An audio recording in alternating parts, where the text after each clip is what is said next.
Hi, welcome to She Spice. It's an obvious fact that Hollywood is pretty much as puzzling as a performer's cap, with every one of its characteristics and unlikely treasures, from the fabulous gatherings to the intermittent outrages, and those troublesome endeavors to stay quiet about specific motion pictures.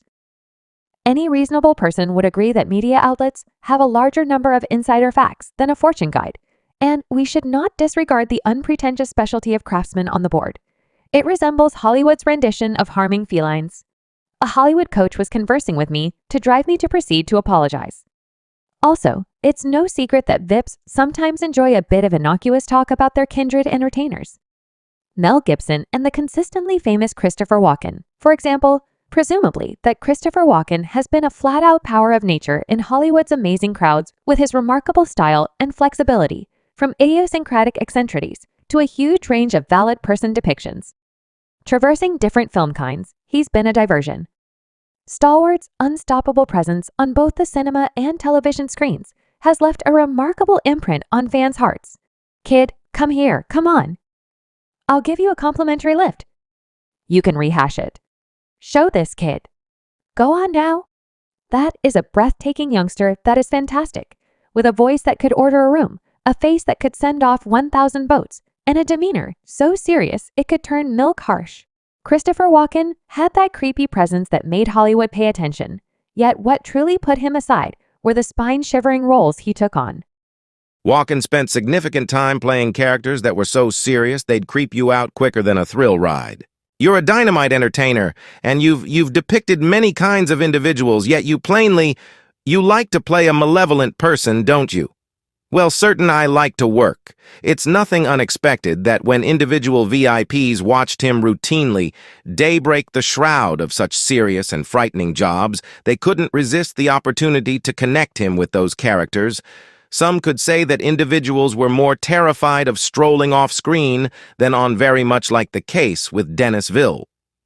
Lanu once Patrice Vermette, the creation planner of Hill 2, likewise expressed in a meeting that the Deer Tracker entertainer giving a role as the film's antagonist was a simple decision, considering it an easy decision as a result of the general picture he had in the business. He expressed, discussing anti-heroes, the film will at long last present the Pisa ruler Shaddam IV. In the tissue, the antagonist clarified that projecting Christopher Walken in the job was an easy decision since something really doesn't add up about that man that deserves admiration. Juan's frigid quality even figured out how to give the magnetic Mel Gibson a serious instance of the high jeebies during their most memorable experience. This unconventional gathering from the stations of Hollywood history reemerged in a rare 1998 meeting where Mel Gibson let the cat out of the bag on his fairly disruptive take on the film business. The meeting became famous online, setting the internet-based local area abuzz with wild, paranoid fears. Chris Walken is the Antichrist.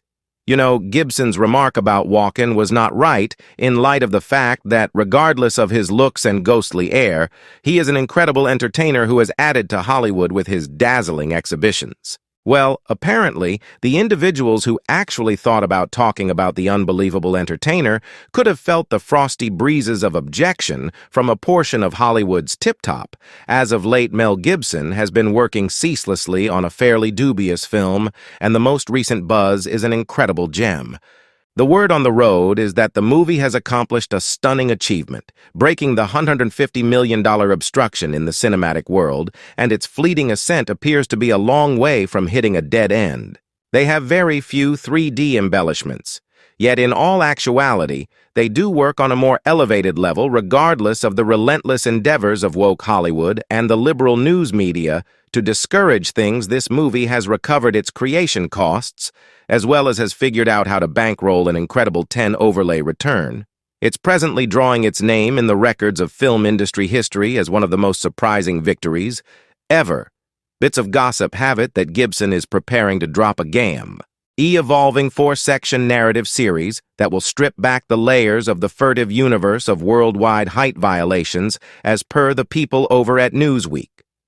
This stunning disclosure is ready to focus on the business' marvelous yearly income of an astounding $34 billion a figure.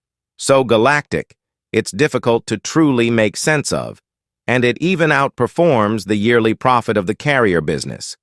Here is Tim Ballantyne from Activity Underground, who is purportedly the fundamental person in Gibson's film. He's a main figure in the worldwide battle against human rights, and talked about Gibson's inclusion in the venture. Ukraine got a call from Mel Gibson. He truly did the last altar of the Sound of Opportunity. That is the way we realize each other. Yet it is not great. Not all around. Okay, I'd get calls. He let me know that he was in Budapest. This film is clearly the genuine story of Tim. The story behind this questionable film uncovers that Tim Ballard, who had recently presented with the CIA and later joined the recently framed branch of country security, endured quite a while focusing on buyers of CA material anyway. Notwithstanding his endeavors, he couldn't protect the youngsters, being as per Tim. I had burned through 12 years as a specialist covert administrator for the Division of Country Security working ocean wrongdoings in Connecticut, and it was somewhat of a development the initial not many years. It was for the most part end client gatherer instances of individuals who are having dispersing C material and continuously pondering where are the children I see these recordings, and it makes me extremely upset that I got to portray them. There's a scene in the film that makes me extremely upset, where Jim is crying as he's depicting these horrendous scenes of kids, and when I say youngsters, I mean normal age, 7, 6, 5, ACC, as per Heavenly Messenger Studios, which holds the authorizing privileges to this film. The reason for the movie is to place a focus on the worldwide development to end it, by effectively disseminating this movie to an overall crowd. It's totally staggering the way that Hollywood is apparently going all on a mission to treat this film with chilling disdain. The film has apparently reignited the focus on Hollywood, and it's causing a commotion surrounding one outstanding figure winding up under the amplifying glass, in all honesty, Oprah Winfrey. You could recall her rich $40 million commitment to the Oprah Winfrey Administration Foundation for Young Ladies in South Africa, a school that comes furnished for certain somewhat lavish additional items, including a yoga studio and beauty parlor, on the off chance that you currently take advantage of the chance. And that is the reason this is such a triumph. Tomorrow you will hear me doing the dance since it's a triumph in a frightening development. Murmurs started to flow that only a short time after the school's amazing opening, the quarters lady had to deal with the capture on penalties of a few 7th, and 8th graders.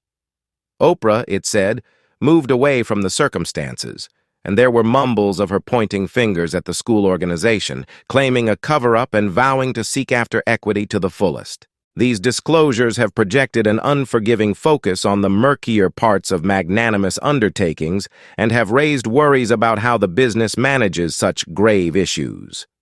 She said I needed to recruit a free group on the grounds that my involvement in CP means that nobody is ever the only kid. Also, these disclosures from Mel definitely stand out toward Diddy's case and the way that he supposedly figured out how to take help from his kin in the business and spread his supposed malicious exercises. We should start by examining Diddy's previous sweetheart and her contribution to his legitimate issues. Young Miami, who is presently embroiled in Diddy's lawful difficulties, purportedly helped him ship opiates as per new charges in Rodney Lil Bar. Jones's claim against the rap symbol in ongoing court filings, Carisha Romea Brownlee, is blamed for trans revealing a substance alluded to as Pink C for brushes in April. This adds more detail to the $30 million claim initially documented by Jones in February. Otherwise known as Carisha was important for Diddy's ring. I won't get out whatever sort of ring you understand. Now I imply that youthful Miami was moving pink powder to the dealer in 25 extra pages remembered for Jones's accommodation, got by the Hollywood journalist the claim guarantees that the 54-year-old had an inclination for a substance known as pink, C2CB or 2E. This compound depicted as phenylamine. 2CB is supposed to be a blend of happiness, and Diddy supposedly got these from Brendan Paul, was distinguished as Diddy's supposed dispatch, who was as of late secured anyway when Paul neglected to convey he opiates on specific events. Diddy purportedly went to Brownlee as an elective source as per the extra subtleties given in Jones's claim, so 2C is the co, yet they take the C and it up and they crease it into the C. XL Magazine initially provided details regarding the updates to the claim that these updates were notice practices accepted to be in anticipation of the April 2023 Something in the Water celebration arranged by Pharrell Williams, which occurred in Virginia Oceanside. The claim that Diddy imparted the stage to Pharrell during this occasion offended the party, and the claim Rico undertaking was practicing for something in the festival debilitated in FGBF. Subscribe She Spice for more videos.